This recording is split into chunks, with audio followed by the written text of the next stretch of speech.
it really was a fluke, and I think it could happen to anyone.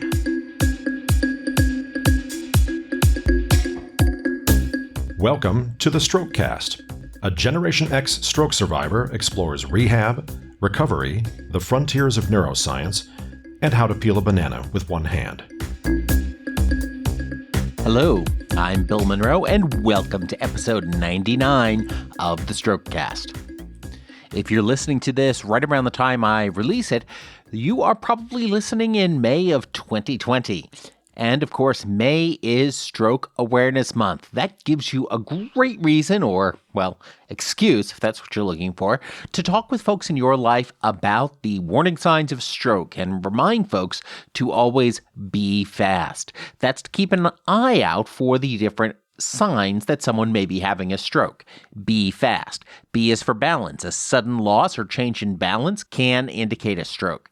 E for eyesight. Sudden loss or change in eyesight or sudden loss of one side of all the eyesight can absolutely be a stroke indicator. F for facial drooping. If half of somebody's face starts drooping or they're not able to point their tongue out straight, that can be a sign of stroke. A is for arms. If they can't hold their arms straight out, they may be experiencing a stroke.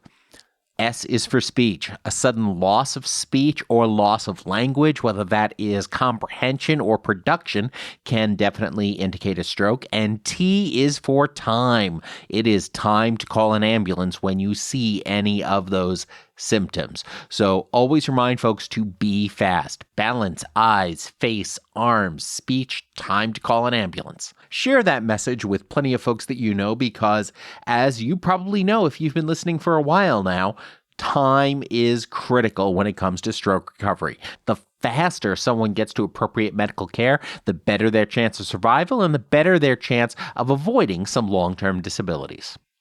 This, of course, does take on added importance right now because we are also in the midst of the COVID-19 outbreak. And one of the things we're learning now is that stroke is one of the complications that young people experience from the disease.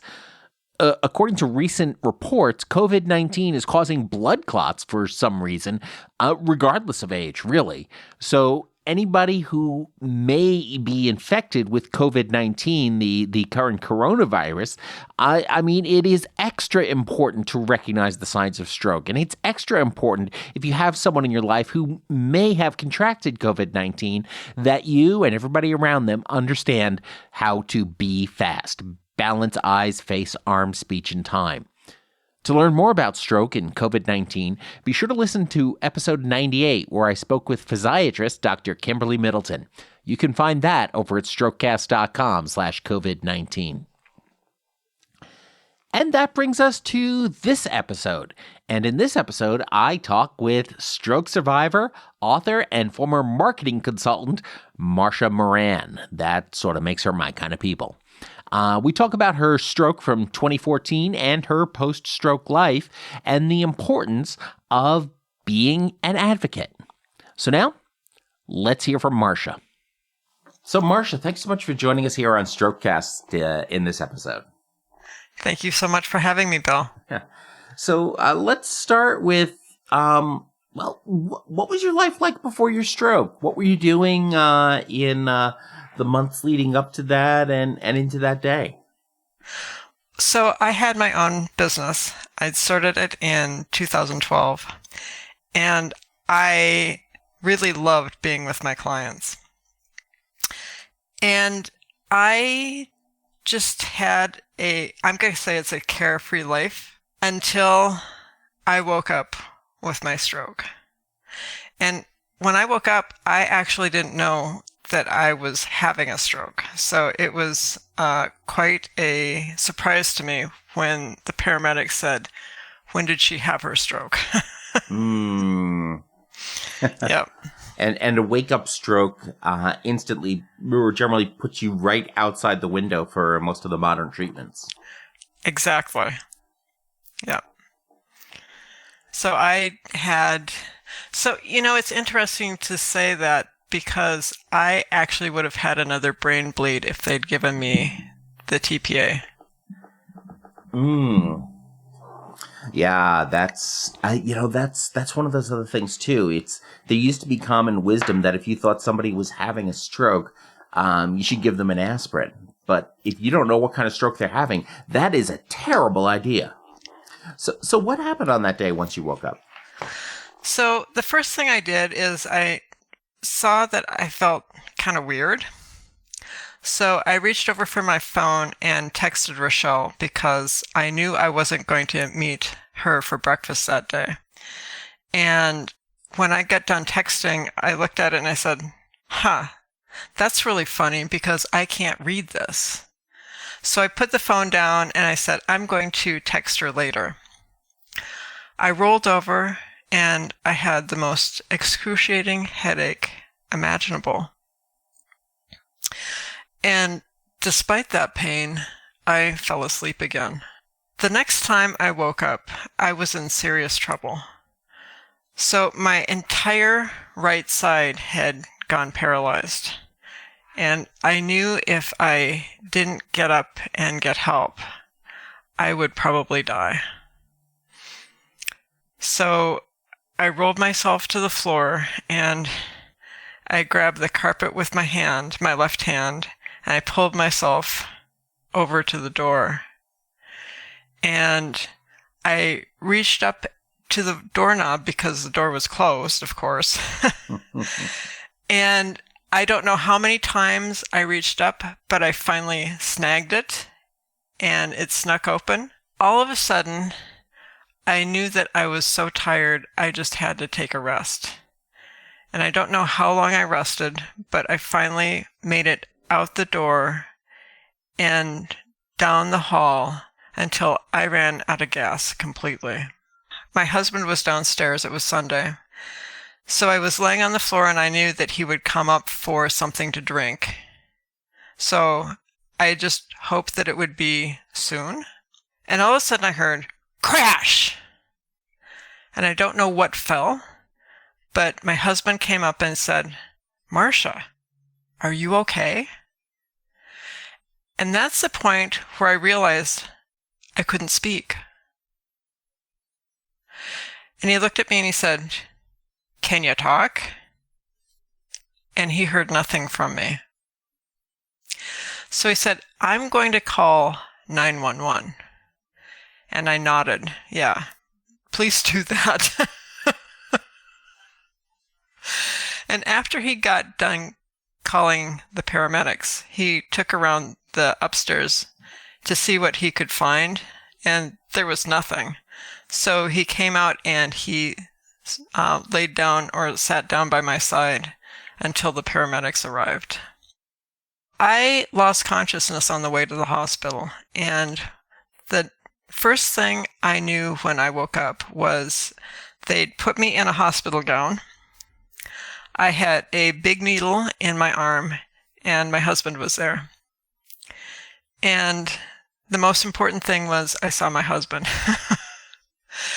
And that night, a physical therapist came to my bed and said, okay, we're going to take a walk now. And I'm thinking, okay, I didn't know I could.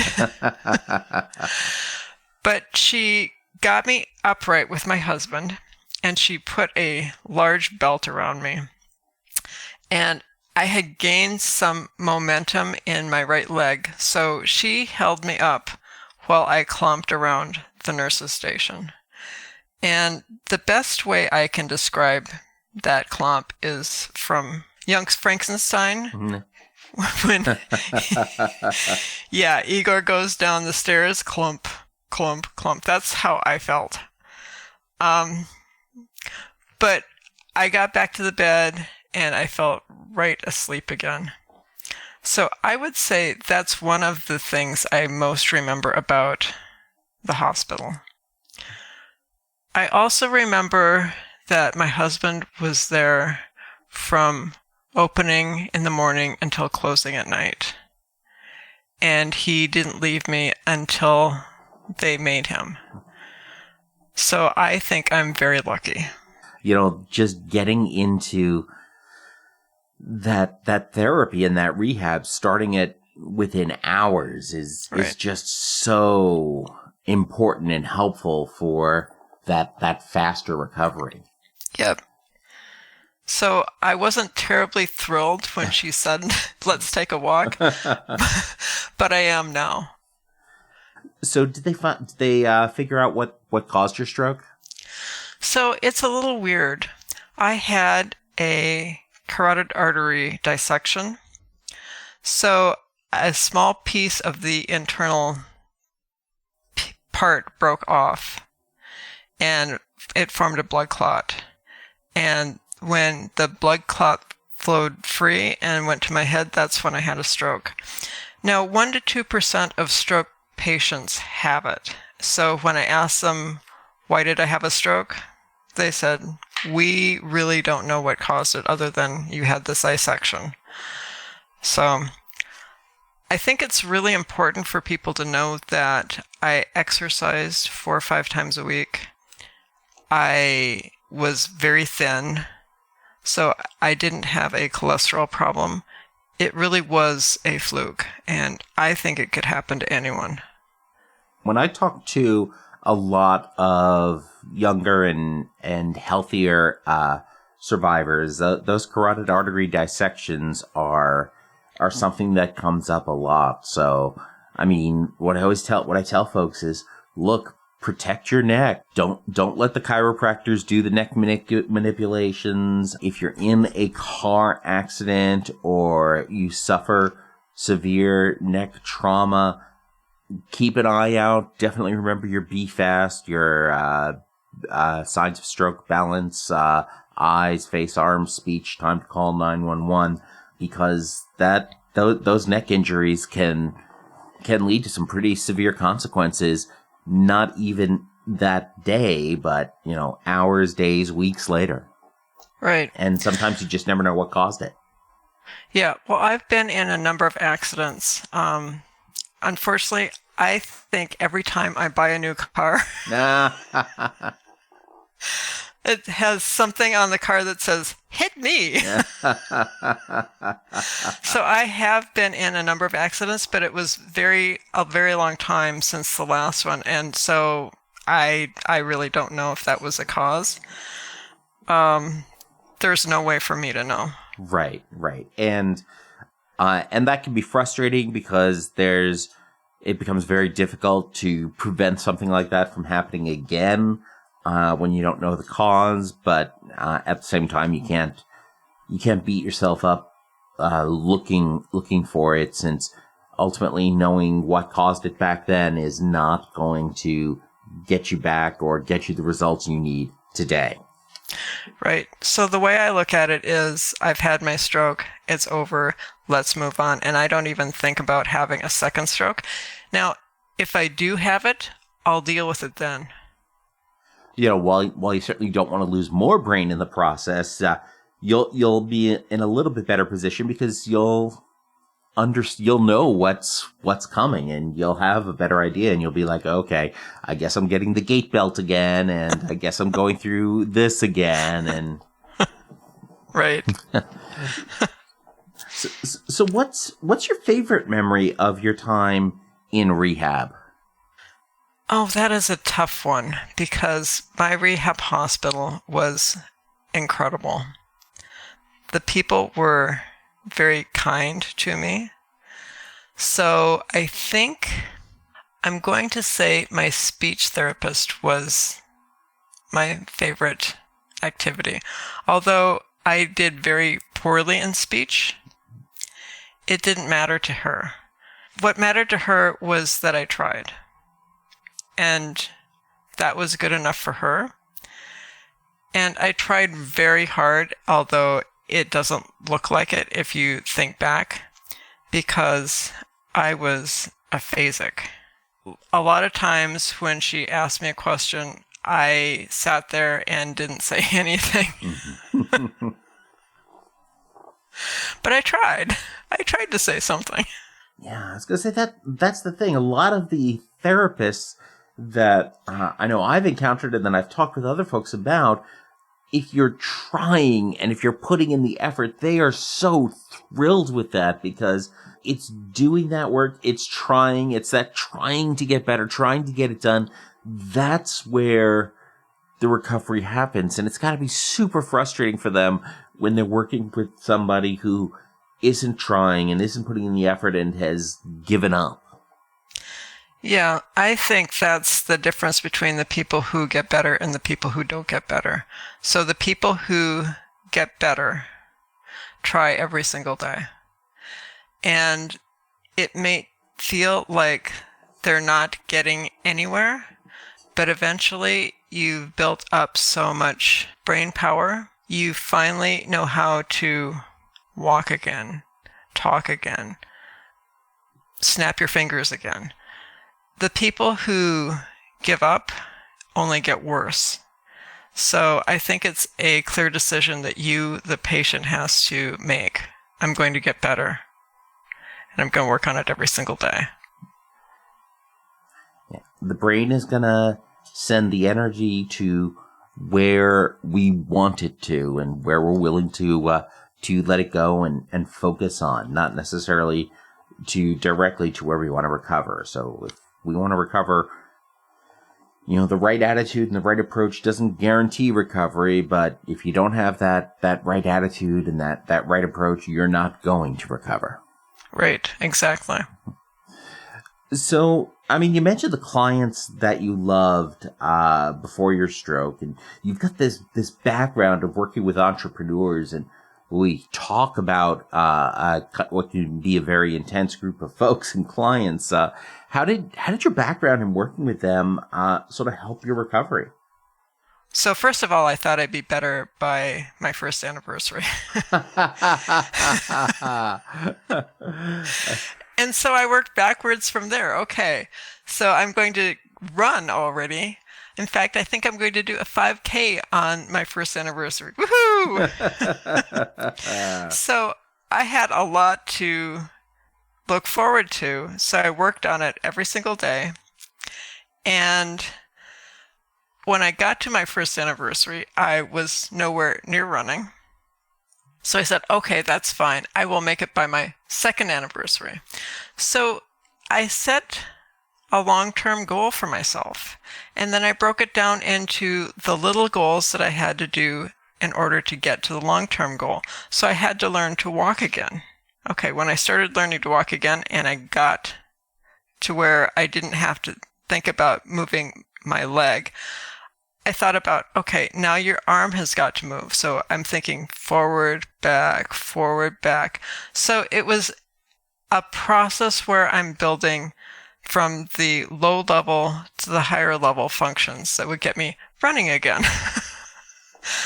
Unfortunately, I finally decided by year 3, I'm probably not going to run in a marathon. And by that time, I realized that is okay because I like who I've become. There's a lot to unpack in that thought process there.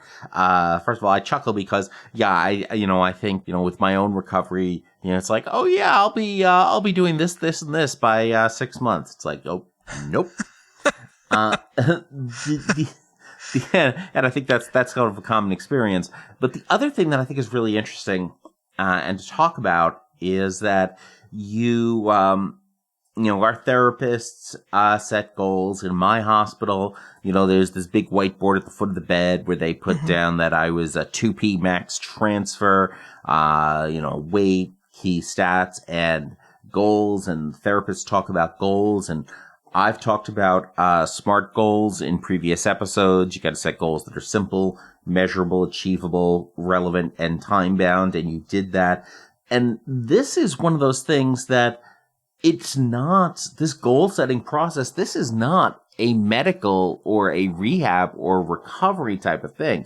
This is just general life goal setting. And it's what we do as businesses, in working with clients, when a client or a small business person is building their business, they set their goals. Where do you want to be in terms of sales or product release in 6 months, in a year?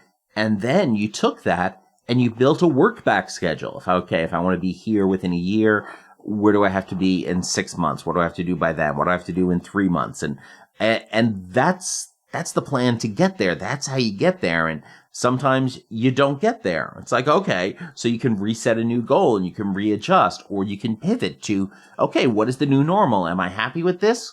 Great. Let's move forward. So were you able to get back to working with those clients? No, I thought I would get a job. So it was a year and a quarter after my stroke. And I knew that I wasn't in any position to work for myself at that point, but I could certainly work for someone else. So I dusted off my resume, wrote a cover letter that said I'd had a stroke and I had aphasia, so people would be understanding, and I sent out 4 or 5 copies. And I heard back from 2 companies. I went, woohoo! Yeah, that's a pretty good response rate. Right. The first company called me for an interview. I had 2, right? Okay. Mm-hmm. And I introduced myself. They asked the first question, which is, tell me about yourself. Nothing. I said nothing. So the other person on the phone said, take your time. And I still said nothing. So that was the end of my interview. And I was heartbroken. Sure. Because I had the answer running around in my head, but I couldn't get it out of my mouth. And that is so frustrating. So when my husband came home that night, I told him about my experience, and he said, don't worry. This is your first interview after the stroke. You will do fine the next time around. So I practiced. And I would think of what questions will the other person be asking me. And I knew I was ready. So the phone rang. I picked it up. I introduced myself. They started asking questions, and I answered them. Until we were about halfway through the interview, and all of a sudden I froze up again. And that was it. So for me, I realized I had to learn how to speak better and get over my aphasia, or see the person in person so that they would understand. So I went to a meetup group who helps people find jobs, and I didn't get better. Because they are there for helping people find jobs, not to help people learn how to speak again.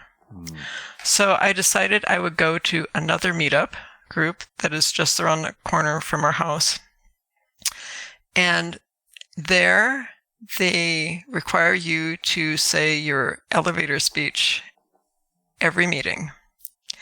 And the first meeting I was there, I got through it. I didn't get through it great, but I got through it. And I actually have so much respect for the people who founded that, because they are one of the things I found necessary for me to overcome my fear. I didn't get over my aphasia because I went there, but I overcame my fear of speaking in public. That's a powerful thing. That is something I talk about a lot over on 2-Minute Talk Tips, about working with those nerves and working with those anxieties.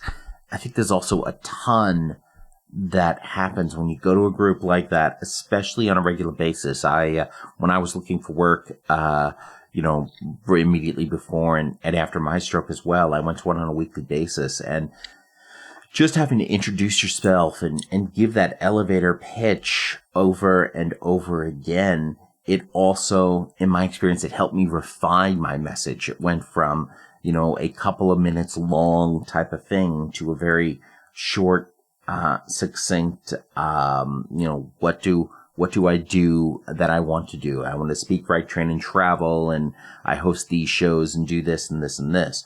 And the more you do that, the more you learn what that message is, the more you refine that message. And that's not even a stroke thing. That is just a human thing that happens. I think the other thing that's really interesting there too, that a lot of folks don't realize in our lives, is that our deficits, once we've gotten past, because you never completely get past it, something like an initial aphasia or a walking challenge or not having use of a limb, it's not a one-way get done with that. When we get tired, when we get sick, when we're in a stressful situation, as the brain diverts resources to deal with the stress, those deficits can snap back into place when we often really don't want them to. Okay. So you went from starting to get past that fear of public speaking to now you're doing a lot more public speaking. So how did you make that shift? And obviously, as we're recording this here in March of 2020, in the midst of the COVID-19 stuff that's going on, that's probably decreased a lot of the actual public speaking you're doing at the moment. But how did you make the leap into doing that as a focus of the work you do? Well, it's an interesting question because it's multiphasic. So I would say the meetup group where I started to speak helped tremendously. I was still aphasic, but I knew I could choke something out if I had to. I met somebody there that first day who told me I needed to see his chiropractor because his chiropractor gave people low light laser therapy for their heads. And I'm going, okay, I don't know what you mean by that, but let me see him and see if it's true. Okay. So I went in and I talked to the chiropractor and he said, you've had a stroke for 2 years now, and I don't know if I can do anything that will make you feel better. But let's give it a try. You'll know in 4 or 5 sessions. So he did this laser treatment on my head, and I actually spoke a little bit better that same day. And I went, okay, that's really interesting. So I continued to go back for the laser treatment therapies, and I was still aphasic. Not as much. And my friend told me I needed to join a Toastmasters group.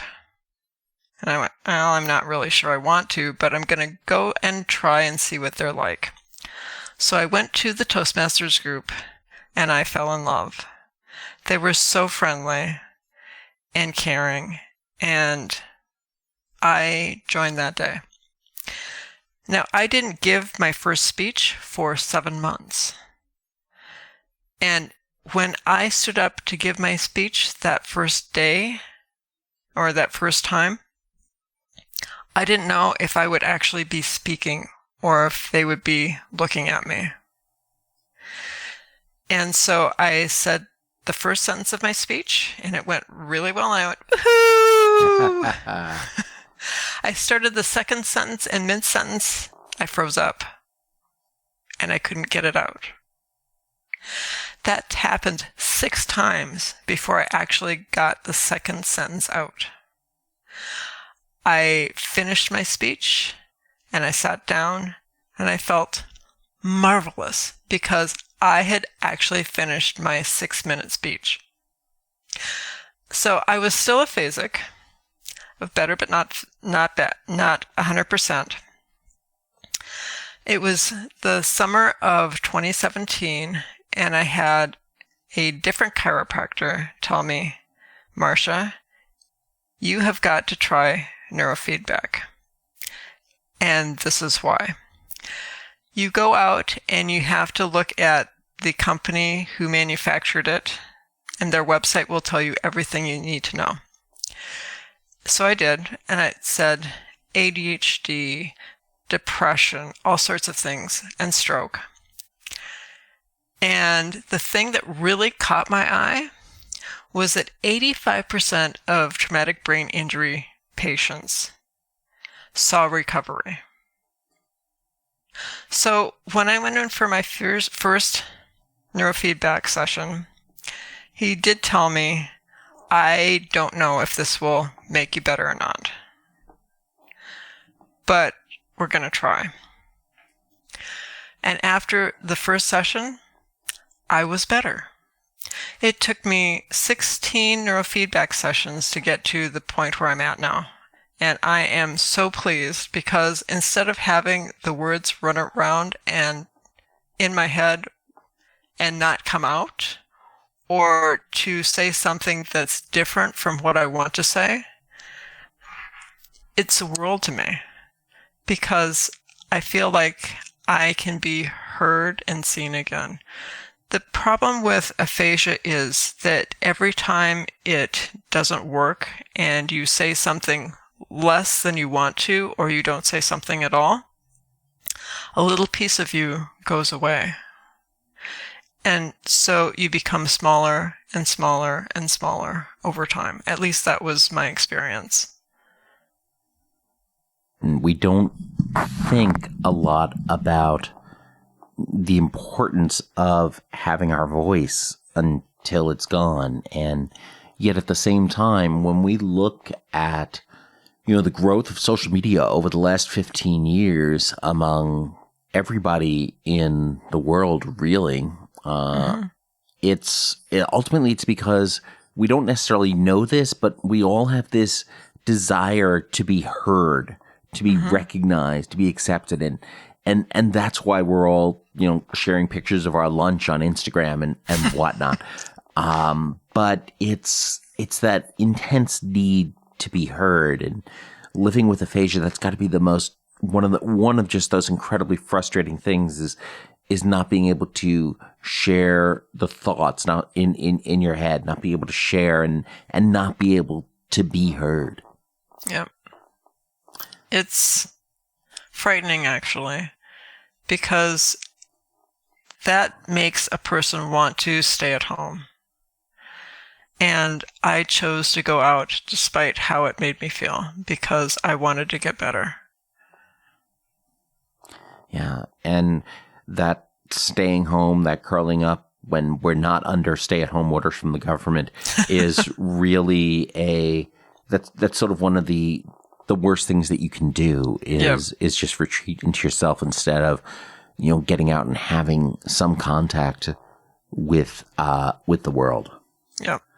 I think, and you mentioned mentioned the light treatment. I think Norman Doidge had talked about that in his book. I think it was the brain's way of healing, or the brain that changes itself. One of those. Yeah. And I think that's great that you got those results and those neurofeedback results. Longtime listeners will know that I am generally skeptical of a lot of the treatments that are out there, but I think there's this rubric, for lack of a better term, that I use when I look at these things, where number one, is it possible a treatment can hurt you? If it can't hurt you, then move on to the next step, which is this treatment going to interfere with your traditional therapies? No? Yep. Great. Move on to the next step. Do you have the means and the time to take advantage of it? If yes, great. Give it a try. No harm, no foul. If it doesn't work, great. If it does work, that is absolutely fantastic. I think that's a great way to approach some of these newer and different approaches. And it's fantastic to see those results that you got and some of the other results that we hear folks talking about. So I think that can be a useful way of approaching a lot of this stuff. Yeah, so the laser light therapy, I actually talked to the chiropractor about why that laser light was so therapeutic for me. And they use a very specific feedback, 635 nanometers for their light. And that is the key. So if you have 636 nanometers, it's better than nothing, but it's not as good as 634. So there's got a small bandwidth where you can get better, and everything else doesn't make you better. So if you're looking for neurofeedback, be very serious about looking at what type of nanometers they've got on their device.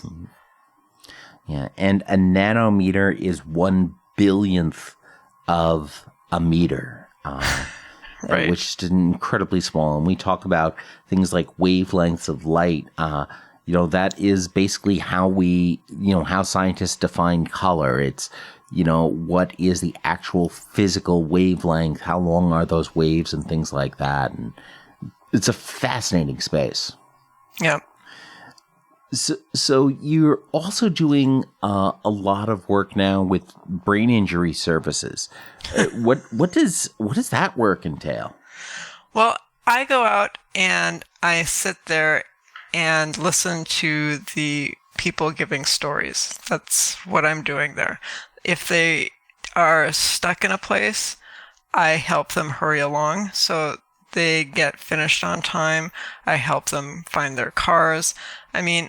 And really, I'm just a face in the crowd that they can look to when everybody else is someone they don't know.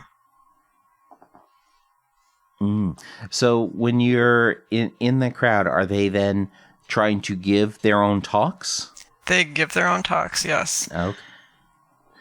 So it's sort of a mentor type of thing for or just a buddy type of thing for people Just who a are buddy. learning to talk and present? It's just a buddy type of thing. So that's the only time they meet with me is on the day that they're giving their talk. Other than that, I go to sessions that they have in the stroke group occasionally, but it's really to make sure that these people who are sharing their life story have a friend in the audience if they need somebody. That's very powerful. We talk about folks want to be heard. When you can look out and you can know that there is somebody there who is acknowledging you, who is listening to you, and who wants to hear you, that's powerful stuff. Yep. So one of the things you also do on a regular basis now is you're also, painting with watercolors and doing some artwork. So, did that come into your life through an art therapy program, or has that sort of painting always been a passion or a hobby of yours, even pre-stroke? So I like painting, and I started after my mother died. As a gift to me, we were actually out in Seattle visiting my sister, and she gifted me a session at the painting studio. And I loved it. Now, granted, that painting looked really bad, but I kept at it. And so for Christmas that year, she sent me a painting set. And I went, this is really cool. And was this before or after the stroke? That's before the stroke. Okay. So I had actually painted a picture and sold it for the first time just before I had my stroke. Oh, wow. And after the stroke, I couldn't paint anything. I tried, but it was awful. So I finally decided to go to a painting class. And the first time I went, the woman gave me color pencils. And I chose a chicken or a rooster, and her goal was to make me draw that. Well, all I could really draw was straight lines, and they're very short. And I had no pressure on the pencil. And it took me 2 months, but I finally finished the picture, and it looks really bad. But I stayed at it, and my next picture was of a deer, and my strokes had more pressure. The kind of strokes you want at that point.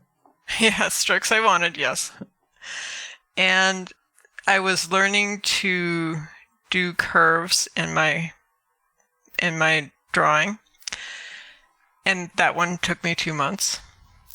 And I finally learned to paint again. And the first painting I did is beautiful. I don't know how I did it, but it was so beautiful. I actually gave it to my sister as a Christmas present that year. So when I'm home alone painting, it's okay, but it's not, I can't sell it yet. My favorite word in the language right there. The word yet. Yeah. That's really important. So you also have your book out called Stroke Forward. So what is the focus on your book then? Well, I focus on 3 groups: the stroke patient, the caregiver, and the advocate. The stroke patient has to know that if they have the right attitude, they can do or try to do anything.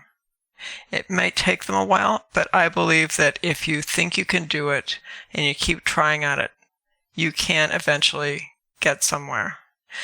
And I think it's important to understand that when I started typing, I could type 2 paragraphs and it took me all day. It's not the matter of understanding that, okay, I'm going to write the sentence. I couldn't remember how to spell most words. So I had to look it up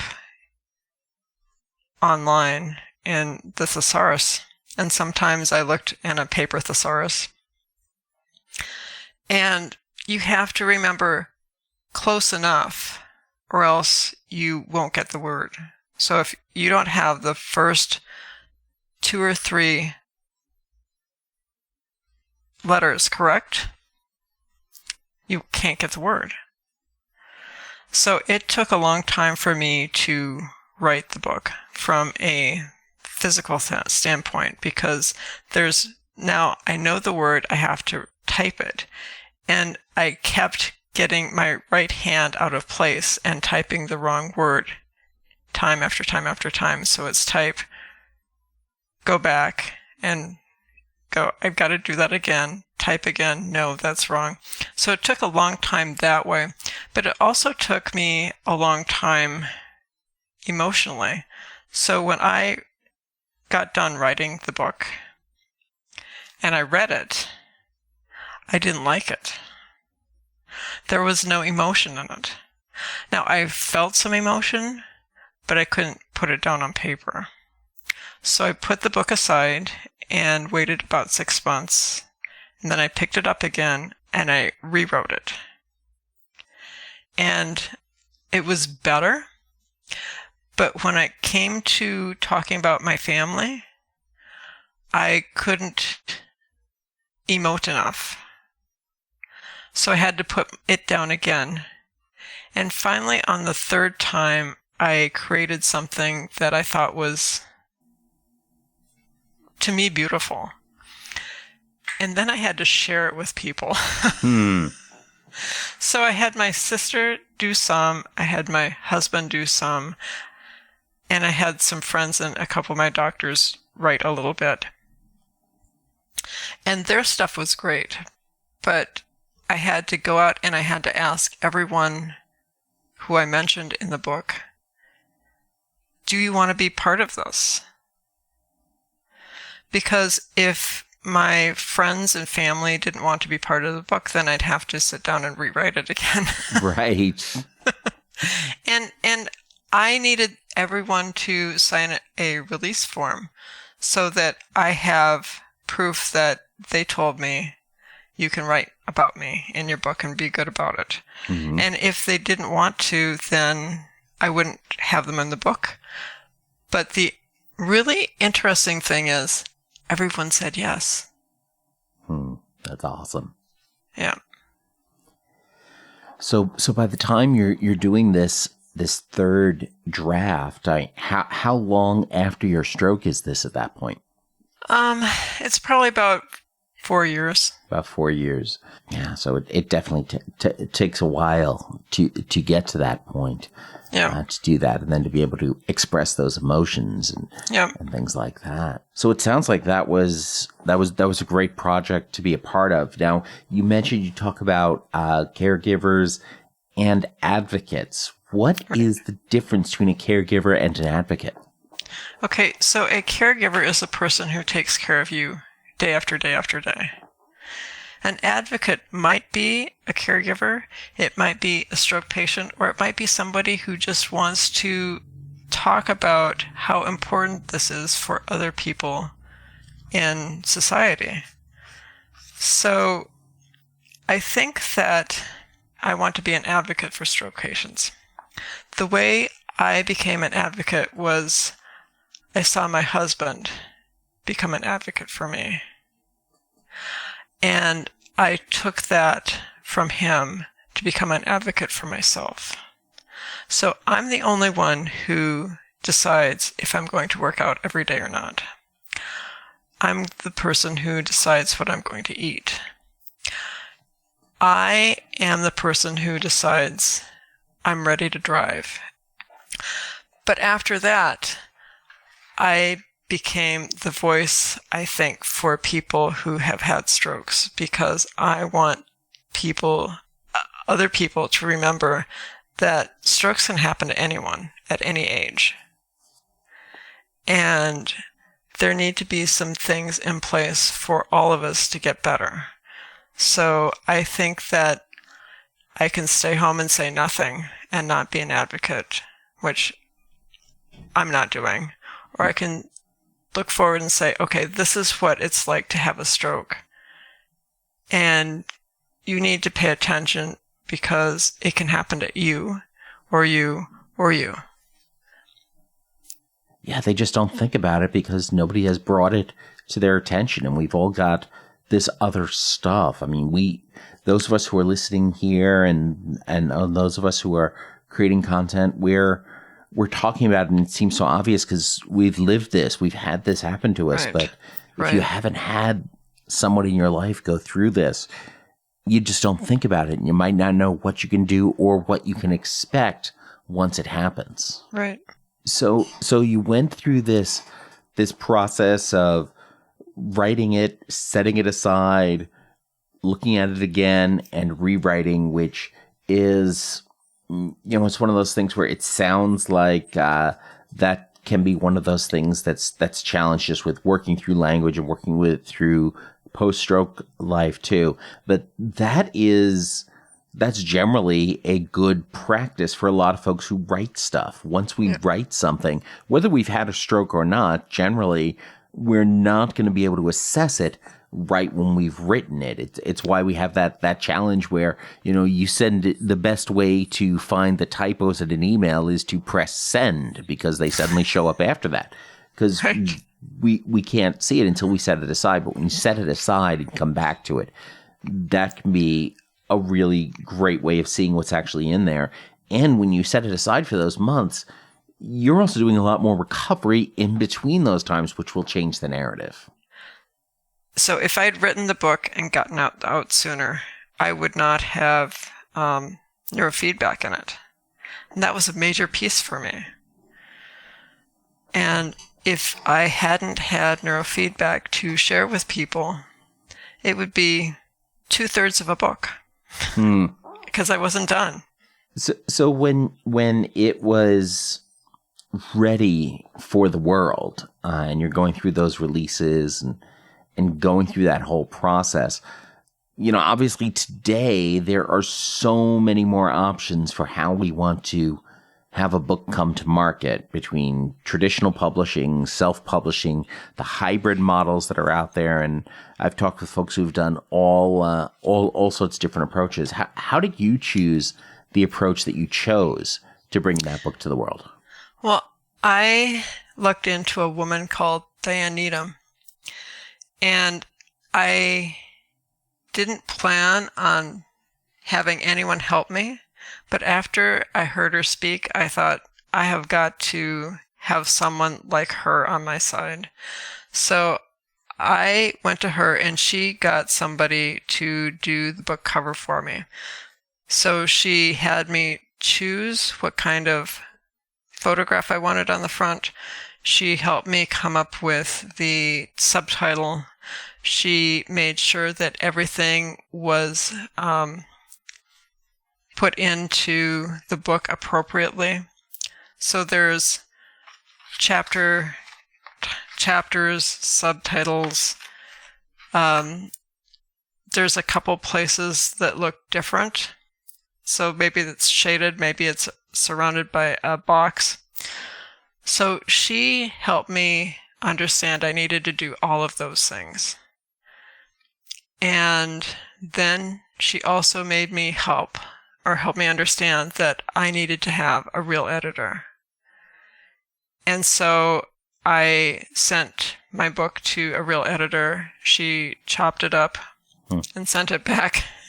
And I was so mad. I was so mad. So I asked my friends, do you like number 1 or number 2? And I didn't tell them which was which. And they said, oh, go with number 2. It's much better. And I went, okay. So she took a few things out that I had her put back because that's so personal to me.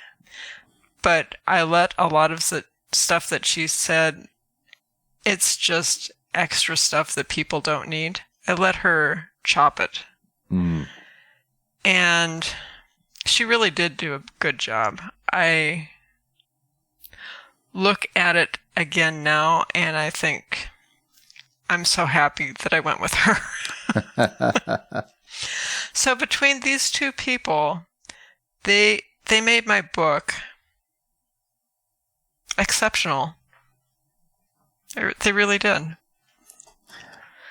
So you brought in these resources, then you self-published the book then?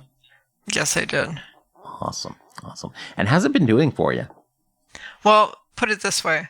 I had started speaking to the public when we got shut down by the COVID-19 virus.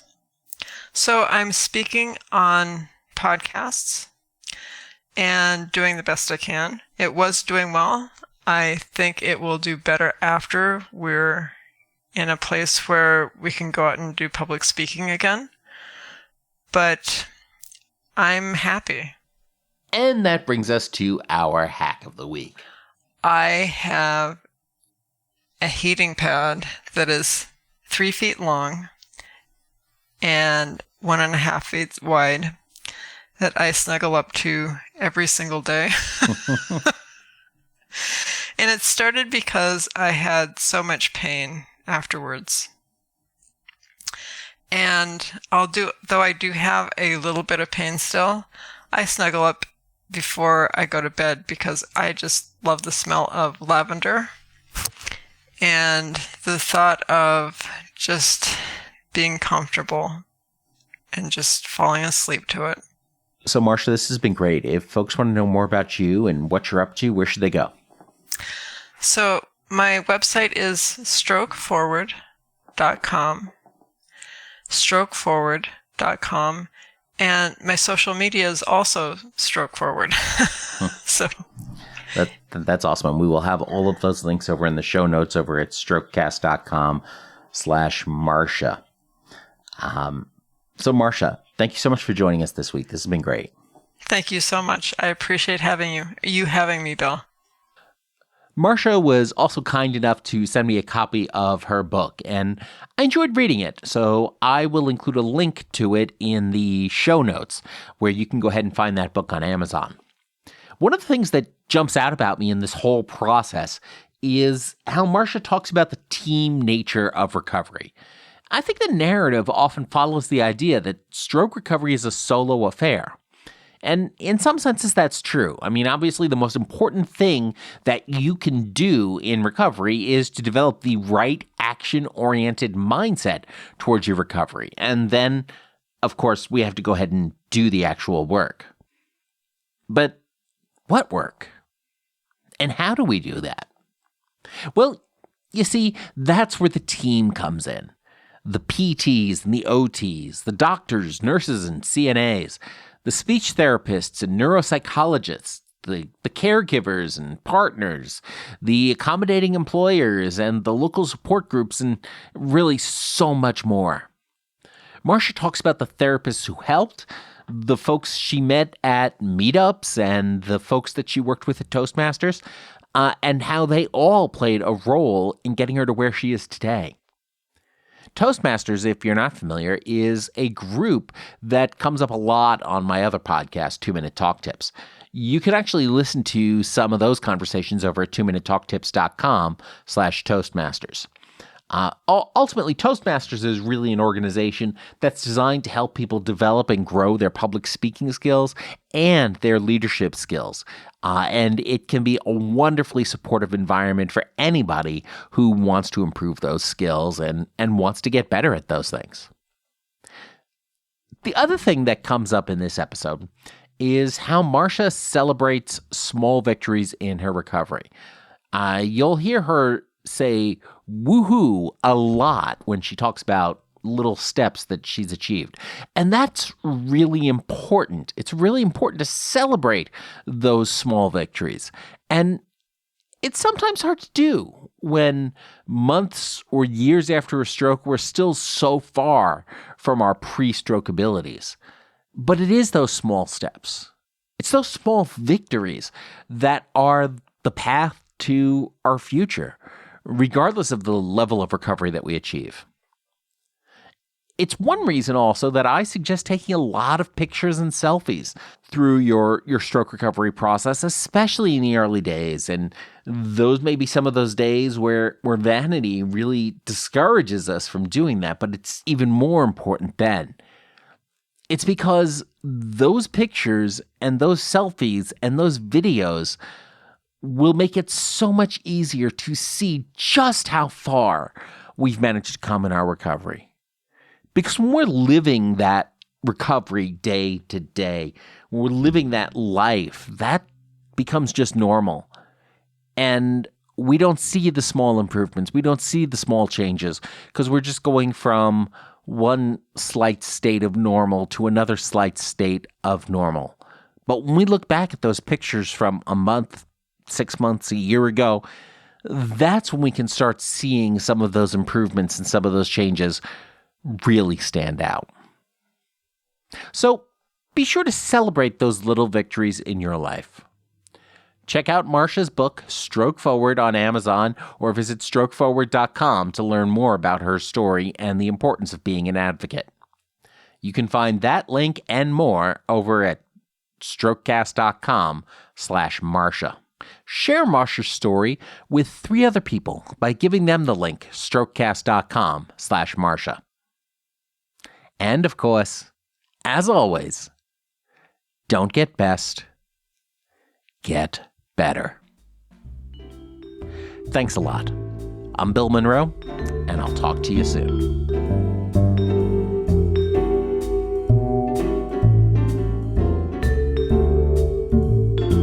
The Strokecast, Bill Monroe, and Bill's guests provide general information and entertainment, not medical advice. Please do not make any changes to your treatment plan or the execution of your treatment plan without first consulting your personal doctor or medical team. The Strokecast is a proud production of the Currently Speaking Podcast Network.